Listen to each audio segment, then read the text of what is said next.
nabubuklod sa kabuuang bansa. Wikang nabubuklod sa isipan at diwa para sa mga pangarap at adhika. Ito ang wikang ginamit ng mga katipunero ng pambansang kalayaan. Ipinaglabang totoo ang sigaw ng bayaning Andres Bonifacio. Mabuhay ang Pilipinas! Mabuhay!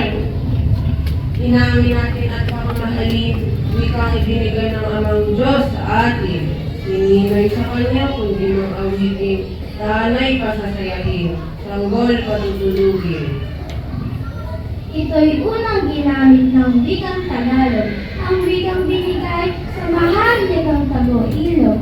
Itinanghanap ang bansang wika ni Pangulong Manuel Quezon, isang wikang malambing at taga sa panahon. Panitikang Pilipino nilikha sa Pilipino, mula apayong hanggang sa mulo. Kaysa-isa na ang kulturang sinasalamin nito, mga aral ng Diyos dakitang totoo.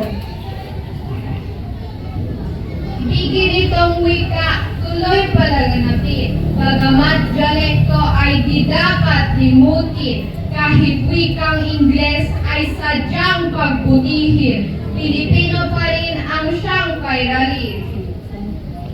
Nilinang at inayos ng surian ng wikang kabansa, patuloy na pinagyaman ng linanang ng wika. Ang dating abakada buong alpabeto na nagawa. Wikang gamit ng lahing marangal at payapa.